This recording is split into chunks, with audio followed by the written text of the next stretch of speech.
President Trump is selecting this woman next to me, Fox News host Jeanine Pirro, to be the top prosecutor in the nation's capital for now.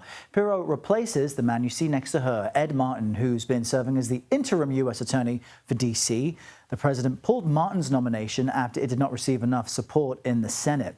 Let's bring in CBS News Department of Justice correspondent Scott MacFarlane for more on this. Scott, it's a big ask for Pirro, and it's been 2 decades since she held a position in law enforcement. So how might even this temporary role test her skills?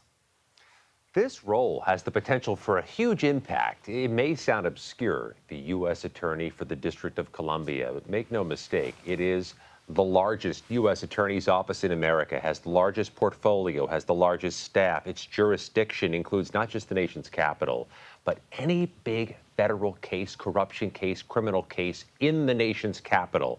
This is where, in 2023, Donald Trump was charged for the January 6th related case. This is where the largest criminal investigation in U.S. history was executed in 2021 through 2025, the U.S. Capitol riot cases.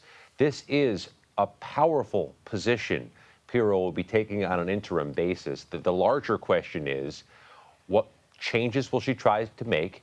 And I can tell you right now, Errol, I've spoken to some of the rank and file in that office. They are surprised by this selection. It was unexpected to them.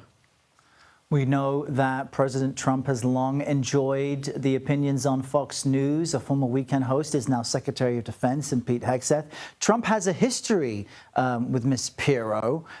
What might that be, and how might that factor into this significant decision? Two natives of New York. She was the Westchester County suburban district attorney for some years. Of course, Donald Trump's from Queens. They've had a relationship that's transcended decades, but her impression upon viewers on Fox News is not lost on President Trump as he curates his cabinet and his administration with dozens of Fox News hosts. She's just the latest one. She comes down to Washington, D.C.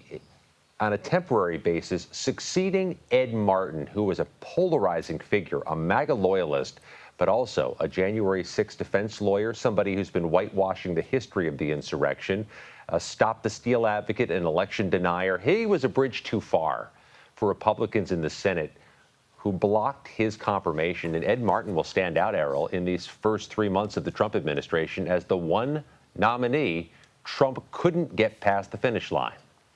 And just in the last few seconds, Scott, what is next for Ed then?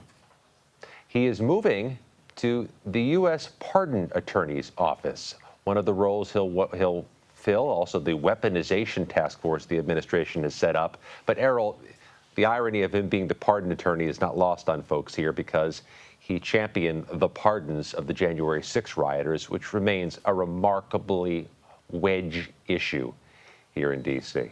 Yeah, wow, significant stuff out of our nation's capital. Scott MacFarlane across it all. Scott, thank you.